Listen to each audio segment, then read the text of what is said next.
Merci beaucoup pour tous vos retours concernant la vidéo de la semaine dernière, concernant le balcon, qui ont capté un petit peu mon mood, qui ont capté un petit peu dans quel état d'esprit j'étais. J'aimerais retrouver un petit peu le goût de bosser, le plaisir. Je sais pas trop à quoi c'est dû. J'ai décidé de pas trop mentaliser le truc parce que je mentalise tout en général. Et là, j'avoue que je me laisse un peu descendre dans la motivation. Donc j'étais un peu en mode il va falloir que je me bouscule et que je me déplace, genre que je change d'endroit. J'ai un peu l'impression de beaucoup me plaindre en ce moment, ça m'agace parce que c'est pas du tout ce genre de truc que j'ai envie de vous partager et en même temps c'est vraiment ce qui se passe en moi, dans ma tête et donc j'ai pas envie de faire semblant non plus. Ce que je me suis dit pour aujourd'hui c'est que pas que tourner autour des plantes, j'ai un peu envie de vous montrer par exemple les vinyles que j'ai, on en a jamais parlé. À l'heure actuelle où sort cette vidéo, j'ai prévu un live Instagram dans 1 heure. Donc si jamais vous avez pris le temps de regarder cette vidéo avant, bah écoutez, on se donne rendez-vous là à 19 h. Donc n'hésitez pas à aller sur mon compte Instagram, Pierre Bobo. On est en live et on discute, on échange, on va parler de plein de trucs. Je vais surtout beaucoup répondre à vos questions. Mais de toute façon, il y a des phases pour tout dans la vie. Il y a des phases pour être motivé, il y a des phases pour être enjoué, il y a des phases pour être un peu plus triste, il y a des phases pour être un peu plus lasse. Mais je prends le temps de me reposer, de reprendre de l'énergie et peut-être qu'en reprenant de l'énergie, on va avoir un effet boule de neige un peu positif. Je vais vous montrer ce que j'ai fait. Ce matin, j'ai complètement ratiboisé mes marantas qui sont dans ma chambre. Elles étaient dans un état catastrophique, elles le sont toujours d'ailleurs. Mais je vous avais montré sur Insta, je vous ai fait 7 stories. Et je vais vous montrer, j'ai un abonné qui m'a rappelé en mode n'oublie pas que tu peux faire de l'hydro si jamais ça va pas. Ouais, pourquoi pas. Donc c'est ce que j'ai fait. Alors vous allez voir, l'ambiance de l'appartement elle est plutôt sombre. Forcément là actuellement il fait 35 dehors. Donc on est dans un état d'esprit un peu plus dark. Mais bon, la caméra fait bien les choses donc en général... Ah vous êtes pas prêts hein. C'est mes marantas. Donc ça c'est ma maranta fascinator. J'ai coupé les feuilles qui allaient bien, ok, mais c'est ce qui est resté en gros. Et ça c'est la fascinator, c'est la verte. J'ai des pousses qui persistent. J'ai coupé toutes les tiges saines et je suis allée en faire des boutures que j'ai placées dans ma cuisine. Parce que c'est un peu l'endroit où je passe un peu plus de temps et j'ai pas envie de toutes les mettre dans le salon non plus. J'ai un peu envie de partager l'espace de chacune pour pouvoir gérer les boutures. Donc je les ai mis au-dessus de ma hotte. Voilà. Le gros paquet et tout ce qui est sain est là. Je pense que je vais les laisser un moment en hydro, peut-être même tout l'été. Depuis qu'il fait chaud là, c'est compliqué pour elles. Donc écoutez, on savait, en tout cas moi je savais très bien. Ok, ça me dégoûte. Ça grouille de bestiole. J'ai compris pourquoi ça n'allait pas bien. Il y a des araignées rouges et des trips dessus. De la totale. Donc je les ai mis en eau mais j'avais même pas checké les feuilles, voilà.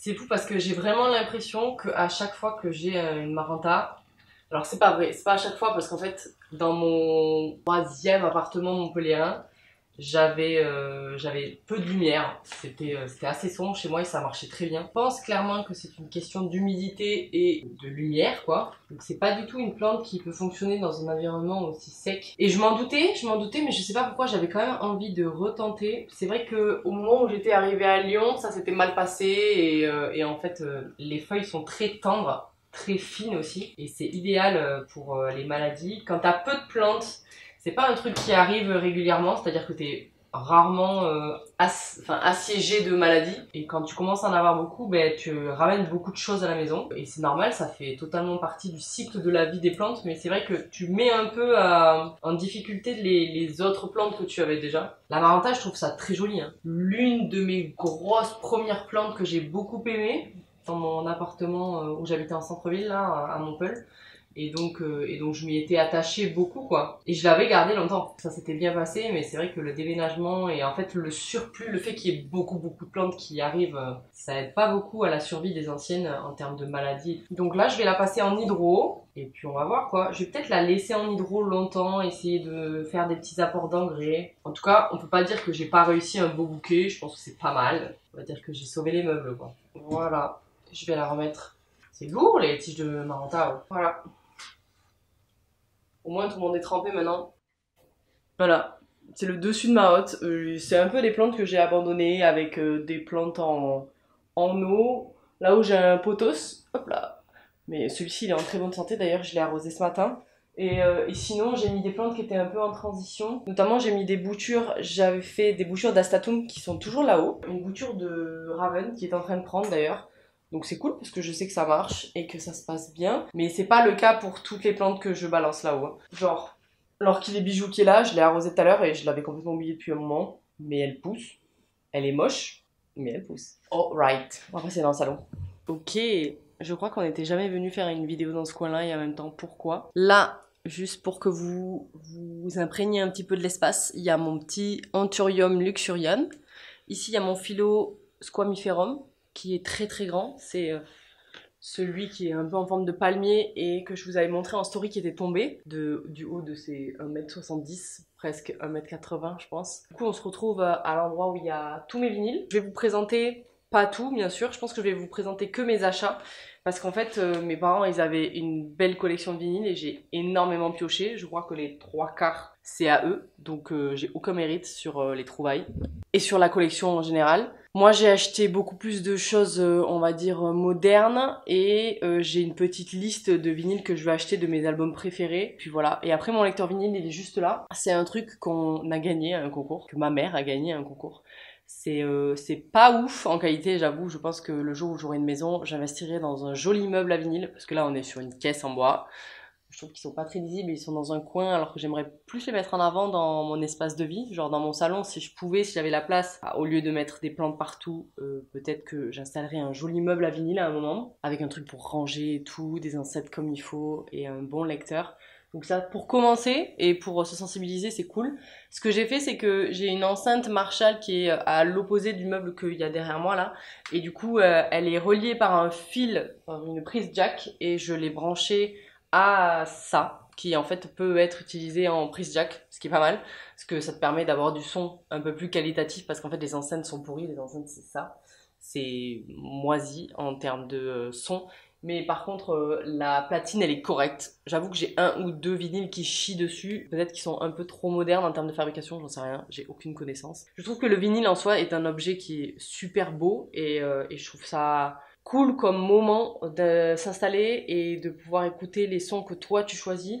C'est sûr que quand tu reviens du sport ou quand t'es dans ta salle de bain, mettre un petit son sur une enceinte, c'est cool. Mais le fait de revenir au temps de... Tu prends le temps en fait de sortir le disque, de regarder l'objet, de l'installer sur la platine et de le mettre en lecture. C'est tout un espace temporel que j'aime beaucoup.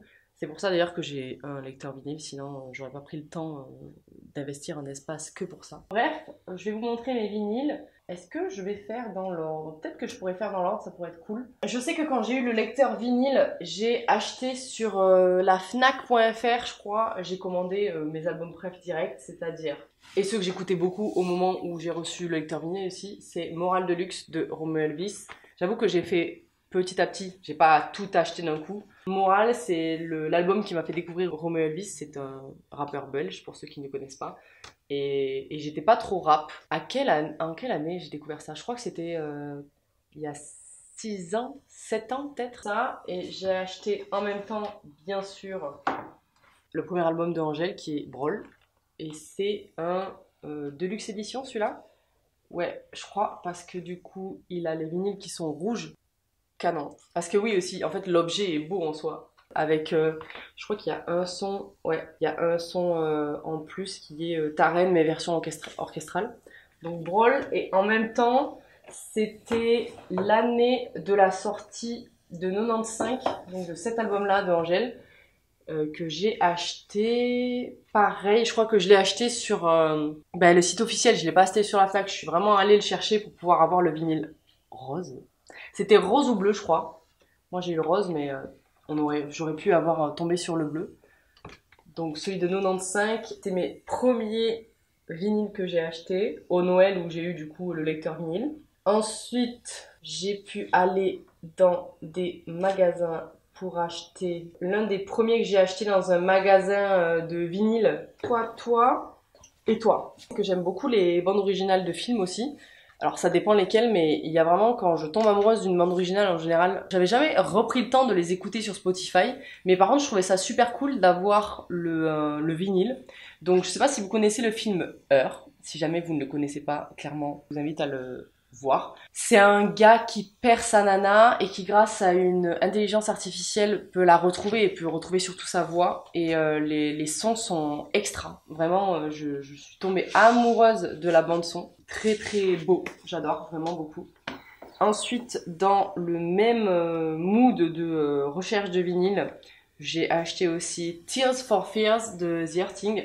C'est un album mythique, je trouve. L'un des titres phares, c'est Mad World, donc je pense que vous connaissez. Une bande originale que j'aime énormément, c'est la bande originale de Juno. C'est un film qui raconte la grossesse d'une adolescente au lycée avec son tout premier copain. Les sons sont super, il y a d'ailleurs les deux acteurs qui chantent à un moment. Et le vinyle est vert pétard. Fluo même. Enfin, comme ça. Ensuite, après, pour mon anniversaire, donc en février, j'ai un copain qui m'a acheté la bande originale de West Side Story. Pas mal du tout. Et moi, dans le même élan, j'avais adoré vraiment, je crois que je suis allée le voir 3 fois au cinéma, le film de Bohemian Rhapsody qui raconte l'histoire de The Queen et de bien sûr Freddie Mercury.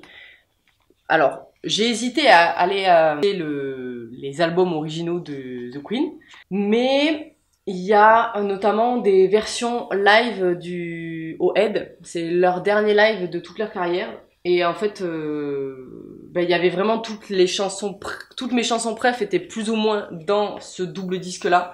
Donc j'ai choisi d'acheter la bande originale du film et pas d'aller chercher tous mes sons préférés dans leurs albums, parce que je crois qu'ils ont une dizaine d'albums, donc c'est énorme. Et des fois, dans des albums, j'en ai peut-être 2 ou 3 qui me plaisent, mais pas 12. Ensuite, j'adore le groupe Fleetwood Mac. Alors, j'avoue que là aussi, ils ont fait beaucoup d'albums et c'était compliqué de retrouver tous mes sons préférés.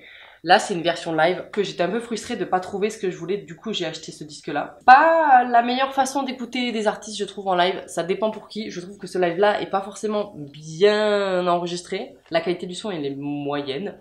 Mais pour autant, j'aime tellement le groupe que peut-être un jour, je vais racheter des vinyles à eux. Mais pas en live. J'avoue que là, le live, je ferai pas 2 fois la même erreur. J'ai découvert les sons de The Blaze, c'est du son électro chill, je trouve, en 2018-2019 peut-être.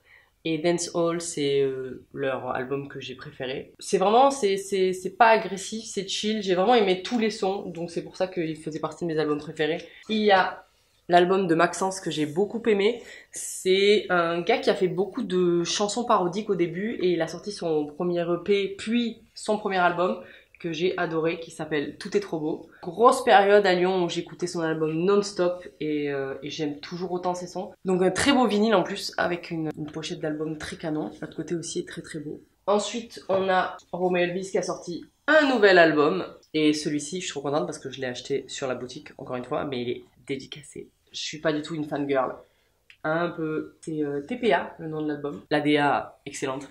J'ai mes copains pour mon anniversaire aussi, qui m'ont acheté, qui est très compliqué à avoir parce que c'est une meuf qui ne vend pas en France en fait. Pour les obtenir, ça coûte un bras parce que son label est au Canada, au Québec.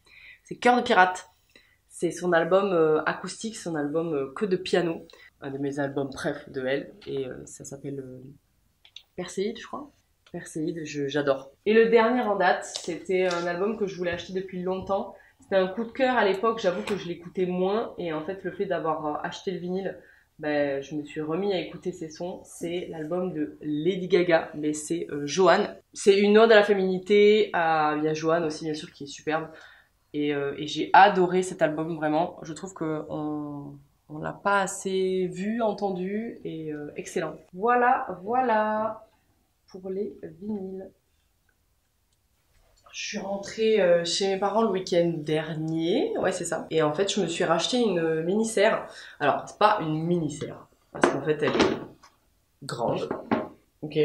J'avais envie, j'ai déjà commencé à faire des petits tests de plantation de graines, de trucs que je peux trouver dans la rue, de trucs que je peux trouver dans la nature aussi, des graines un peu particulières, et si j'arrive à les faire sortir et à les faire vraiment grandir, je pense que je ferai des vidéos dédiées, donc je pense que ça pourrait être intéressant pour les gens. Et donc j'ai acheté une serre qui est plutôt haute, parce qu'en fait souvent les graines elles atteignent une taille moyenne, Et t'es obligé de les sortir de serre assez rapidement. Et en fait, c'est souvent des trucs que je teste qui vont à l'extérieur. Et en fait, je trouve que là, surtout actuellement avec mon balcon qui est en train d'être plein de petites bestioles et tout ça, j'ai pas envie que les boutures elles en pâtissent. Et du coup, j'ai acheté cette serre que je vais pouvoir placer à l'extérieur. Et surtout, au moment du repiquage des premières graines, ben, je vais pouvoir les mettre dans des petits pots et les mettre dans cette serre-là qui est moyenne. J'ai trouvé ça à Jiffy et que c'est un achat qui va me servir pour notamment mes plants potagers. Tout simplement parce que j'avais une petite serre, mais je l'avais pétée à Lyon et du coup je crois que je l'avais recyclée avant de partir et donc je n'en avais plus depuis que j'avais déménagé. Donc j'ai fait ce petit achat-là. Elle est haute, hein. Moi je trouve qu'elle est pas mal. 20 cm de hauteur, 38 de longueur et 28 de large, donc c'est assez grand. Et puis c'est facile à stocker aussi à l'intérieur si tu fais des petites boutures. Donc voilà, je voulais vous montrer ça. Ça c'est votre petit rappel de vous hydrater. Je n'ose plus sortir dehors, là il fait 36, 37. Donc je voulais vous montrer la jardinière, mais écoutez, ce sera pour un autre moment. C'est que je voulais vous montrer l'évolution, alors je vous l'avais plus ou moins déjà montré dans un précédent petit vlog à la maison. Comment évoluer mes anthuriums qui sont derrière moi. Pour refaire un petit point par rapport à eux. Je suis forcément en train de tout mettre en œuvre pour essayer de faire en sorte que toutes mes plantes vivent bien la chaleur là qui arrive. Là, alors vous regardez la vidéo, on est mercredi et vendredi il prévoit 35 degrés, 37 degrés. Donc vraiment on va être sur une température extrême. Les anthuriums, j'allais dire des bébés anthuriums, mais franchement je trouve que c'est plus des bébés là à l'heure actuelle. D'ailleurs toi il faudrait peut-être que je te mette dans une coupelle un peu plus grande. Ça, c'est l'anthurium gracile. Alors, il est vraiment en train de... Putain, le pot, il a pété, quoi. Il part vers la lumière. Ok, il a une direction, faudrait peut-être que je l'inverse. Je le trouve très, très beau. Je suis trop contente d'avoir réussi à avoir ce genre de variété sans faire exprès. Mais vous voyez, il a deux nouvelles tiges. Celle qui est là et celle qui part là, comme ça, là. Ce qui le caractérise le plus. Moi, je trouve qu'il est très élancé, en fait. Contrairement à beaucoup d'autres anthuriums. Il est... juste à côté de mon anthurium clarinervium, le classique, qui lui a réduit un petit peu les feuilles, je le trouve un peu plus lent. Je voulais aussi sortir de nouveau de l'engrais liquide parce que il y a eu un moment où je le faisais plus trop et en fait je vois la différence. Tout simplement parce que j'étais pas assez rigoureuse sur l'engrais et je me suis dit vas-y c'est bon, je peux en mettre de temps à autre. Et bien en fait d'ailleurs je vais le faire de suite. Je vais me programmer un réveil toutes les semaines. Je vais recommencer les engrais une fois par semaine. C'est un truc qui, je peux comprendre que ce soit une charge qui soit pas forcément voulue de votre côté quand vous avez des plantes, mais ça aide aussi énormément la plante à rester costaude face aux attaques d'acariens. Donc c'est quand même un truc qui est pas négligeable, surtout en cette période, avec la chaleur, la sécheresse et tout. Je pense que ça peut réellement les aider à garder une belle forme. C'est pas que encourager la plante à pousser, ça en fait largement, très très largement partie même. Mais il faut vraiment pas penser qu'à ça, il faut surtout penser au fait que plus la plante elle est robuste, plus elle peut pallier à des invasions ou à des mini-attaques qui peut-être seront vues à temps par vous-même. Donc il faut pas hésiter à se lancer dans un truc un peu plus rigoureux à cette période-là de l'année. Moi j'avoue que je fais avec de l'engrais liquide et directement je fais le bon dosage dans les arrosoirs et j'arrose tout le monde, sauf les mini plantes, ça j'avoue je le fais pas parce que j'ai toujours peur que ça grille les racines, ce qui peut arriver très très vite. Et après par contre je le fais à toutes les plantes sans exception. C'est pour ça que c'est plus facile si tu te prends pas la tête à qui tu donnes et à qui tu donnes pas. On pourra dire que j'ai testé les deux. Je peux vous dire que quand on donne pas assez d'engrais, ça marche pas, et quand on n'en donne pas du tout, ça marche pas non plus, et quand on n'est pas assez régulier, ça marche pas non plus tout le temps. J'aurais tout testé, comme ça au moins vous avez les deux sons de cloche, les deux retours. C'est vrai que c'est quand même mieux avec de l'engrais, surtout pendant des périodes un peu plus compliquées comme ça. Et en hiver aussi, je trouve que c'est très important. Pour le coup, en hiver, là, j'avais continué de le faire. C'était un peu moins régulier, certes, mais c'était au moins une fois par mois. Et c'est pas mal parce que c'est la même chose. Il y a des plantes qui galèrent beaucoup plus à rester en vie. Et la grande lumière que je peux avoir chez moi, je pense que c'est quand même quelque chose qui est pas négligeable. Surtout si on rapote pas souvent quand on a des grandes plantes comme moi. C'est tout pour moi aujourd'hui, les gars. J'espère que ça vous a plu. Si jamais, n'oubliez pas, si vous êtes en train de regarder cette vidéo et qu'on est mercredi, mercredi 17 juillet, je suis en live à 19 h sur mon compte Insta, donc n'hésitez pas à nous rejoindre si vous avez des questions, si vous voulez commenter en direct la vidéo et qu'on en parle, ça peut être trop cool aussi. Merci d'avoir regardé cette vidéo et on se dit à la prochaine pour une nouvelle. Salut!